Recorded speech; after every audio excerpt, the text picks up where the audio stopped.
Tijuana, Baja California, para el mundo entero y hasta donde llegue esta transmisión. Dios me lo bendiga una vez más. Estamos con ustedes aquí en este tema que hemos comenzado esta semana.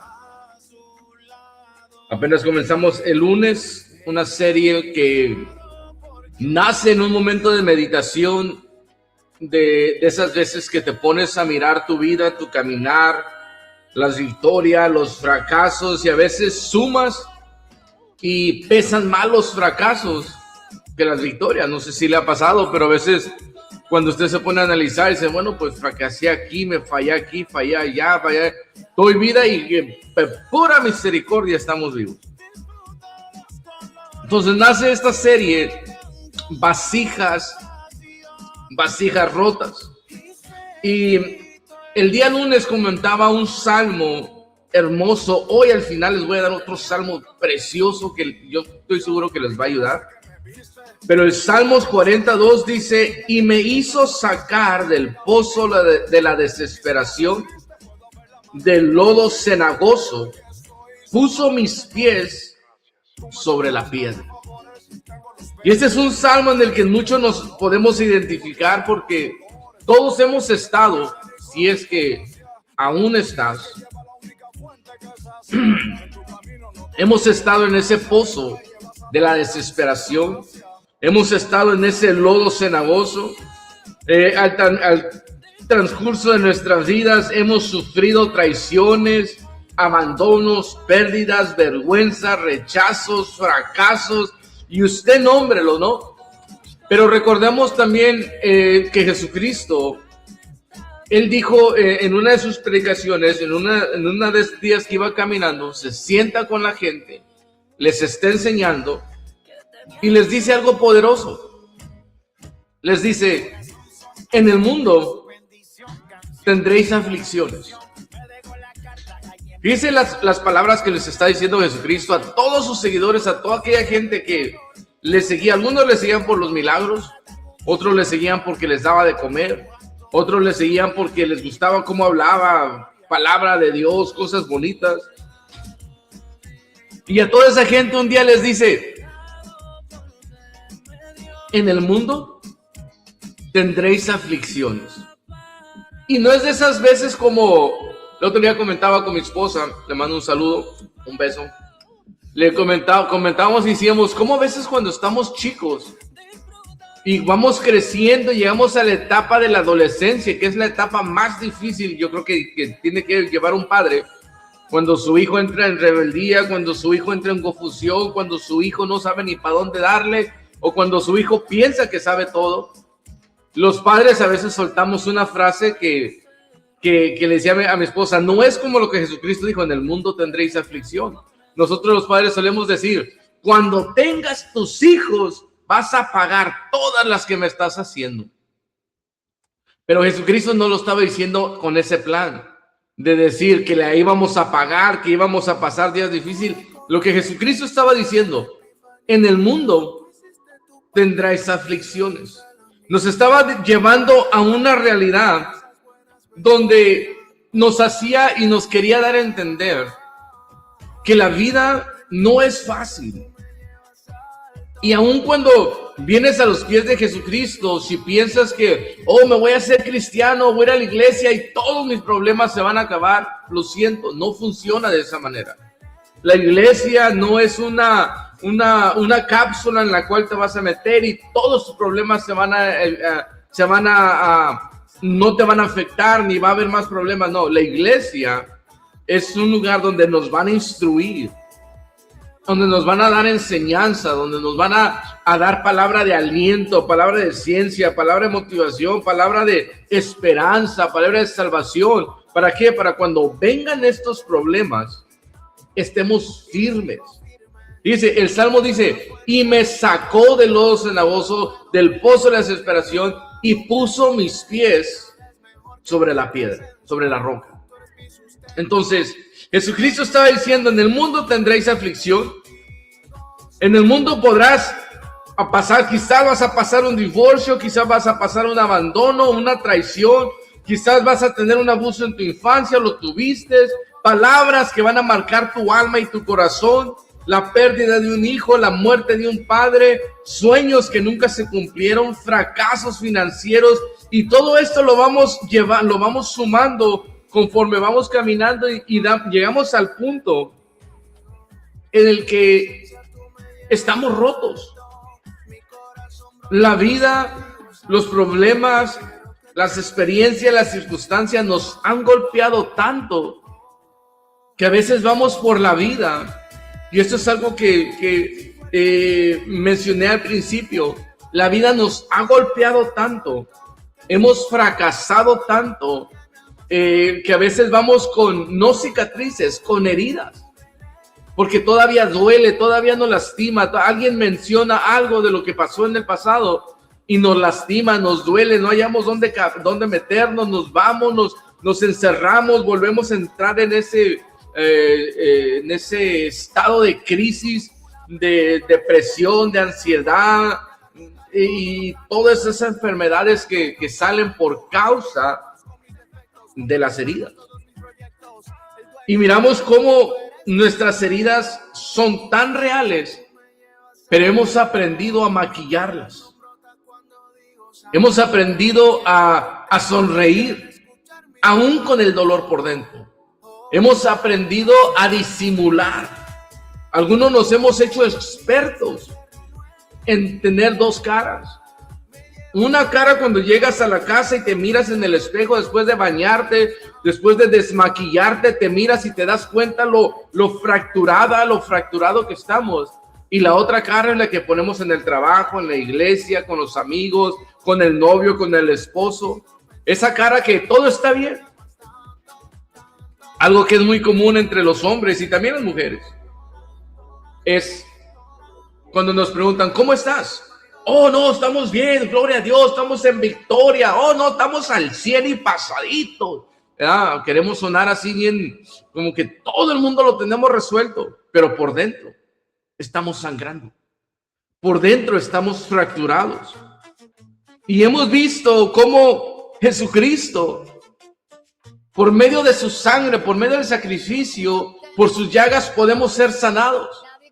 Por sus llagas podemos ser curados. Pero también vemos y hemos visto cómo podemos ser por sus llagas sanados si no nos atrevemos a acercarnos a Él. Y esto es algo que vamos a tomar el día de hoy. Va a ser algo muy sencillo, pero algo muy interesante. Porque el problema de la caída, el problema del fracaso, el problema de un divorcio, el problema de una desilusión amorosa, el problema de haber sido despedidos injustificadamente de un trabajo, el problema no fue el haber cometido ese error, el haber tomado esa decisión equivocada, no. El problema real, y esto es lo que quiero tocar el día de hoy, el problema real de una persona quebrada, de una vasija rota, es el estancamiento. Yes. Voy a decir una vez más, el problema real no fue que te traicionaron. El problema real no es que te despidieron de un trabajo injustificadamente. El problema real no es que te peleaste con tu marido, con tu marida. Ese no es el problema. El problema no fue que no levantó los calcetines sucios, que no cerró la puerta, que no limpió bien, que no te sirvió la comida correcta, que no le puso sal. No, el problema es el estancamiento de lo que provocó esa situación. Lo que produce, o sea, el fruto que nace en el estancamiento. Mire, esto es muy interesante porque lo tocamos el día de ayer. Cuando una persona está estancada, suceden tres cosas. Una, nos da vergüenza. Después de un fracaso, después de una derrota, después de que algo salió mal, nos da vergüenza. Cuando yo caí a la cárcel, a mí me dio mucha vergüenza, tristeza. Pero una de las cosas que más me daba era vergüenza. ¿Por qué? Porque cuando yo salí de Ciudad Guzmán, Jalisco, de mi ranchito querido, a la edad de 15 años, hubo alguien que dijo, no, ya se va para el otro lado, se va a echar a perder. Se va a echar a perder porque allá en Estados Unidos todos se echan a perder, se hacen vagos y esto, lo otro, y me leyeron todo lo que estaba cayendo yo. Y cuando caigo a la cárcel, lo primero que me da es vergüenza con mis amigos, con mis conocidos, con la gente que me conoció, la gente que me dio la mano, la gente que abrió su casa. Me daba una vergüenza que cuando salí deportado, yo no quería regresar al sur. Yo no quería presentarme en mi casa con mi hermana, con mi padrino, con mi madrina, con mis tíos, con mis primos, con toda la gente que conoció y que supo que me fui a Estados Unidos. Porque luego venía mi pensamiento, mi cuñado se fue a Estados Unidos y regresó con carro, regresó con dinero, regresó con cosas. ¿Y cómo voy a regresar yo? Todo un fracasado. Y hubo un tiempo, hubo una etapa de estancamiento que esa decisión que yo cometí, que yo tomé, esa decisión de haberme involucrado con gente incorrecta, esa decisión de haber cometido hechos ilícitos que me llevaron a la prisión, provocaron ese estancamiento, provocó primeramente fue la vergüenza. Y mucha gente, después de un fracaso, es lo que siente. Vergüenza.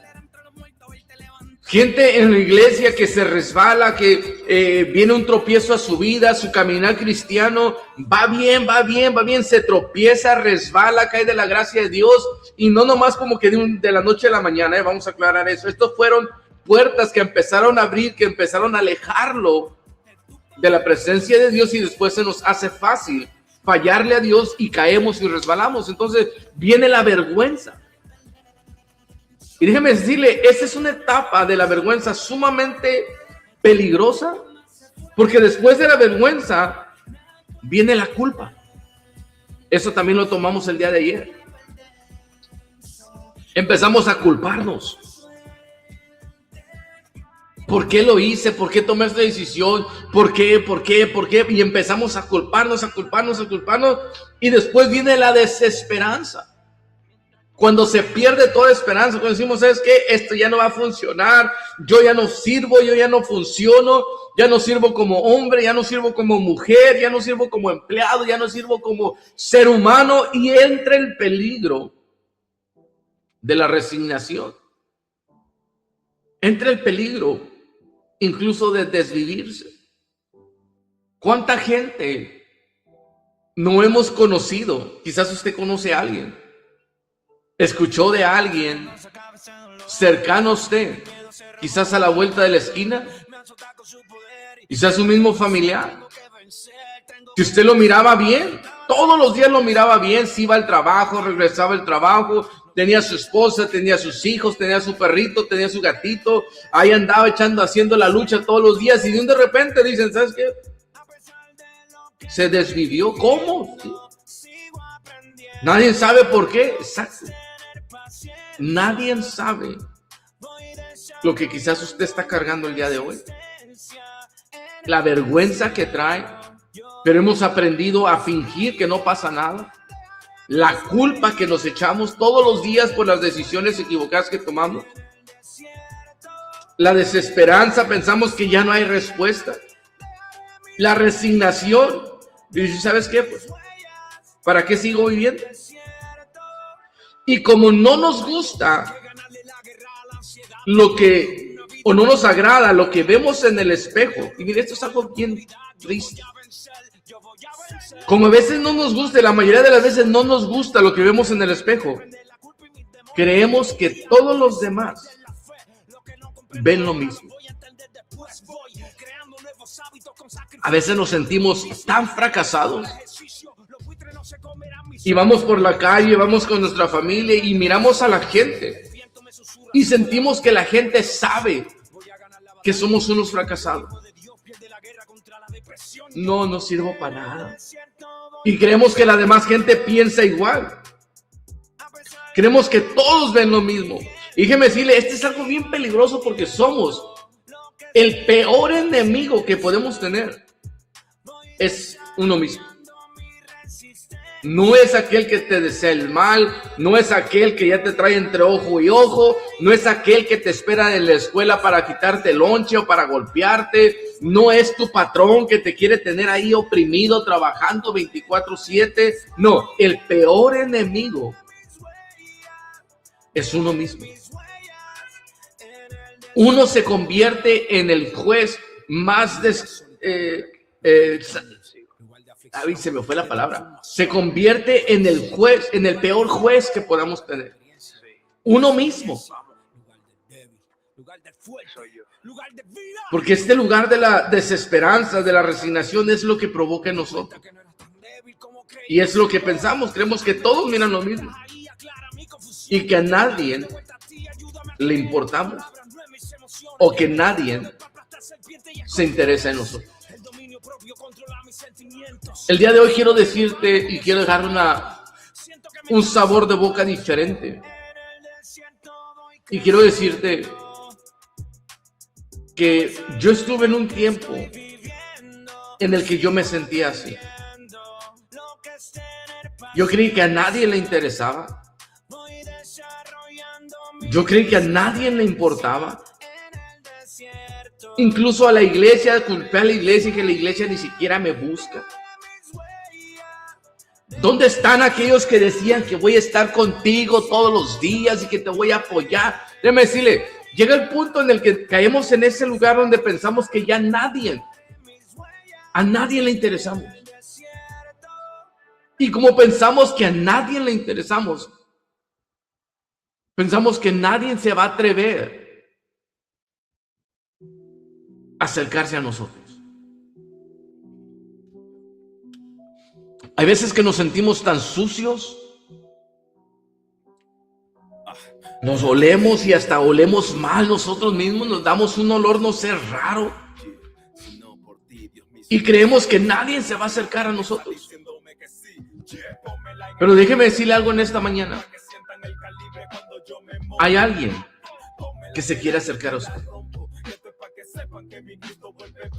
Hay alguien que no tiene miedo a entrar a ese lugar al cual usted y yo tenemos miedo. Dios no le tiene miedo al pantano. Y aquí es donde entra la esperanza. Dios no evita los lugares rotos. ¿Se acuerda la historia que comencé a platicarle de Mefiboset? De este niño que desde los 5 años más o menos su niñera lo deja caer, queda lisiado, queda lastimado y lo lleva a un lugar que se llama Lodebar. A un lugar de silencio, un lugar de abandono, un lugar de tristeza. Si usted me caminara en ese lugar, si usted se imaginara ese lugar, mire, aquí en Tijuana, no he caminado, pero he pasado por ahí. Hay un área que se le llama Cartolandia. Cartolandia. Porque sus casas están hechas de cartón. Algunas tienen láminas, otras tienen madera, pero la mayoría son cartones pegados para poder cubrirse de la intemperie.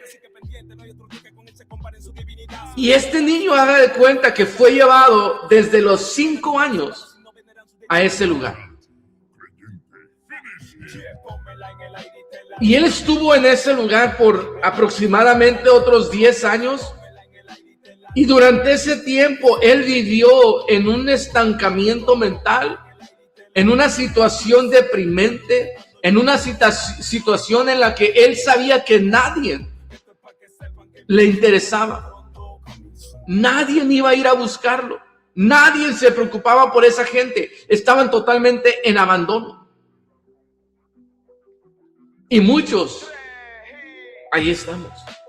Después de la caída, después del fracaso, después de que nos salieron mal los negocios, después de que nos salió mal una relación sentimental, llegamos a un punto de silencio donde sentimos que ya a nadie le importamos. Pero este niño, un día, en su mente deprimida, en su mente de abandono, en su situación de tristeza, mira a lo lejos venir un carruaje real, una encomienda, una caravana, con unas banderas que llevaban al frente con el logotipo del reino. Él no sabía que iban por él.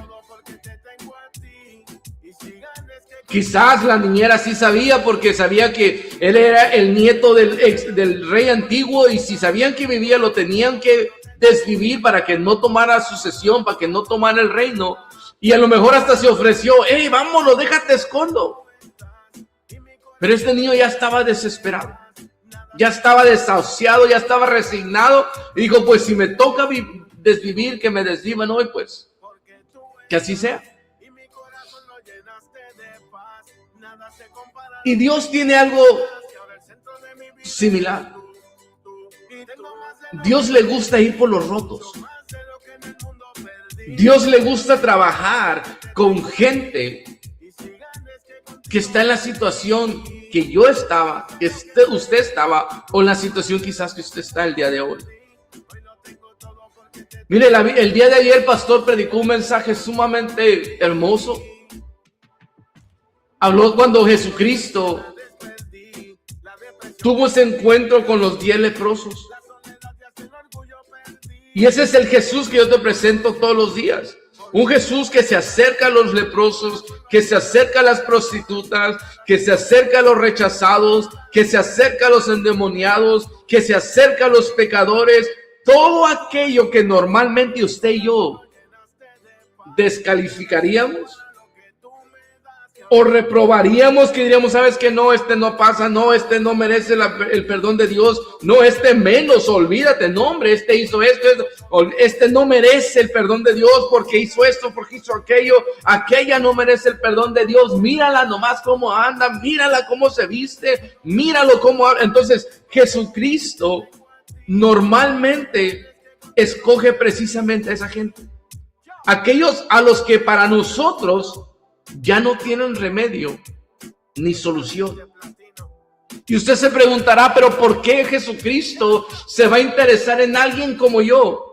Con tantas roturas, con tantas grietas, con tantas heridas, con tantos fracasos. Yo ya no sirvo para nada. Quizás usted fue un siervo en la iglesia, yo servía. ¿Cómo Jesucristo todavía se va a fijar en mí después de que le fallé? Después de que pisoteé la sangre del Cordero. La misma Biblia dice que ya no hay más sacrificio para aquellos que pisotean, que vituperan la sangre de Cristo. Déjame decirle,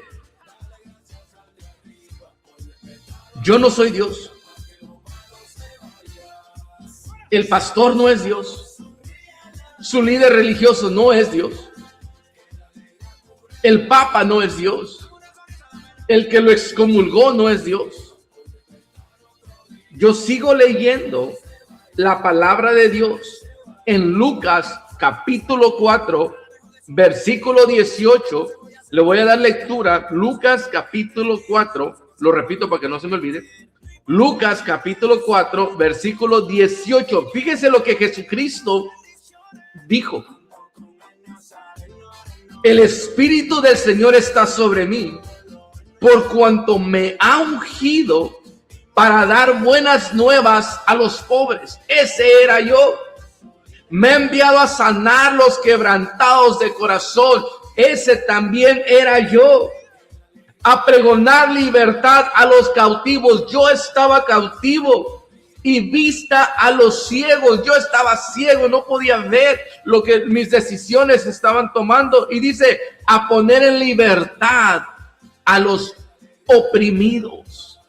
Ese es el Jesucristo que yo te estoy predicando todas las mañanas. Este es el Cristo que se interesa en usted, en mí, en aquellos que estamos rotos, en aquellos que estamos quebrados, en aquellos que estamos en angustia, en tristeza, en soledad, en aquellos que la vergüenza nos ha abrazado, que la culpa nos tiene cautivos y que la desesperación y la resignación parece ser nuestro final. En esta mañana yo quiero decirte, Jesucristo ha venido a darte libertad.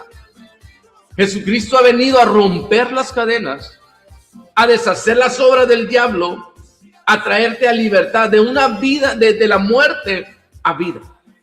Ese es el Cristo que yo te predico esta mañana. Y para terminar, te voy a leer el salmo que ayer me acordó pastor en su predicación. Un salmo que me encanta porque describe exactamente la vida de muchos de nosotros. Usted lo puede leer en el libro de Salmos, capítulo 34, versículo 6.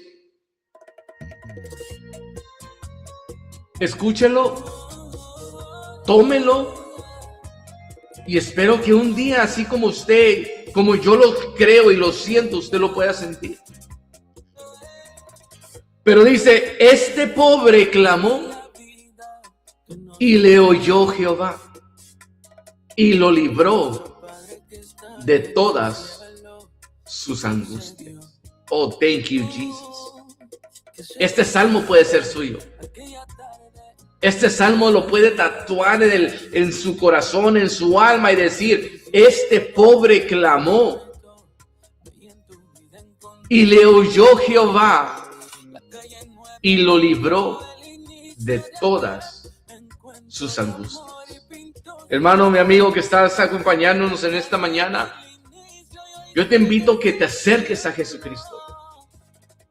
Él puede sanar tu corazón quebrado, Él puede sanar tu corazón herido, Él puede darte libertad y puede darte vista, aquello que tú no ves que te está haciendo daño. Él puede darte esa vista y darte libertad para ti y para toda tu familia. Dios te bendiga en esta mañana. Nos vemos mañana en el mismo canal a la misma hora. Vamos a ir entrando, vamos a ir profundizando en este tema, porque esto apenas comienza. Dios te bendiga, nos miramos mañana. Con permiso, bendiciones.